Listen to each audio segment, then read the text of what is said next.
भारत अब तेजी से आधुनिक हथियारों की तरफ बढ़ रहा है, क्योंकि आज का युद्ध पहले जैसा नहीं रहा। अब सिर्फ टैंक, मिसाइल और लड़ाकू विमान ही नहीं, बल्कि ड्रोन भी युद्ध में बहुत बड़ी भूमिका निभा रहे हैं। हाल के समय में ईरान, इजराइल और अमेरिका के बीच चल रहे संघर्ष में दुनिया ने साफ देखा कि ड्रोन कितने खतरनाक और प्रभावी हथियार बन चुके हैं। ड्रोन की सबसे बड़ी खासियत यह है कि ये सस्ते होते हैं, दूर तक जा सकते हैं और बहुत सटीक हमला कर सकते हैं। यही वजह है कि अब कई देश तेजी से नए नए ड्रोन बना रहे हैं। इसी दिशा में भारत ने भी एक खास तरह का आत्मघाती ड्रोन तैयार किया है, जिसका नाम है शेषनाग 150। शेषनाग 150 को खास तौर पर दुश्मन के अहम ठिकानों पर हमला करने के लिए बनाया गया है। बताया जा रहा है कि ये ड्रोन करीब 1000 किलोमीटर या उससे भी ज्यादा दूरी तक हमला करने की क्षमता रखता है। यानी अगर इसे लॉन्च किया जाए तो ये बहुत दूर तक जाकर भी अपने लक्ष्य को निशाना बना सकता है। इस ड्रोन की एक और खास बात यह है कि ये कई घंटों तक हवा में उड़ सकता है। उड़ते हुए ये दुश्मन के इलाके में नजर रखता है। अगर इसे कोई महत्वपूर्ण टारगेट दिखाई देता है तो ये उसी समय हमला भी कर सकता है। यानी ये सिर्फ हमला ही नहीं करता, बल्कि निगरानी का काम भी करता है।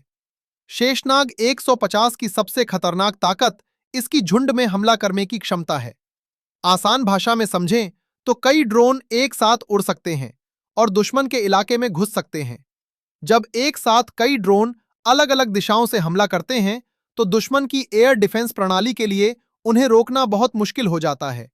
यही वजह है कि आज दुनिया के कई देश स्वार्म ड्रोन तकनीक पर काम कर रहे हैं, क्योंकि जब कई छोटे ड्रोन मिलकर हमला करते हैं तो बड़ा नुकसान पहुंचा सकते हैं।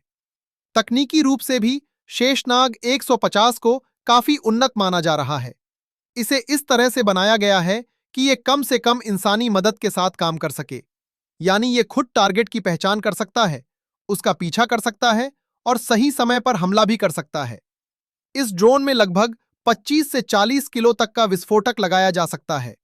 इतनी ताकत का विस्फोट दुश्मन के सैन्य ठिकानों, वाहनों या किसी अहम ढांचे को भारी नुकसान पहुंचाने के लिए काफी माना जाता है। इस ड्रोन को new space research and technologies नाम की एक रक्षा स्टार्टअप कंपनी ने बनाया है, जो बेंगलुरु में स्थित है।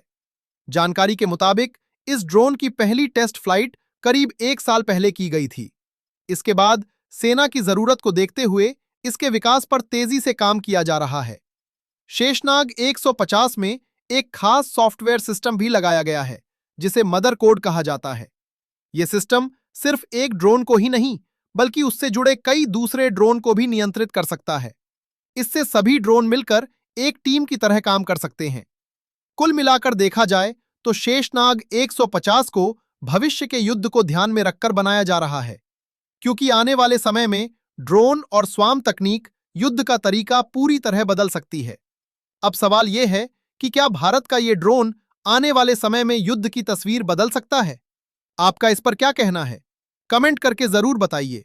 अगर आपको ऐसी ही आसान और सच्ची जानकारी चाहिए तो चैनल को सब्सक्राइब करें। आपका सपोर्ट ही हमें और बेहतर काम करने की ताकत देता है। धन्यवाद। मिलते हैं अगली वीडियो में।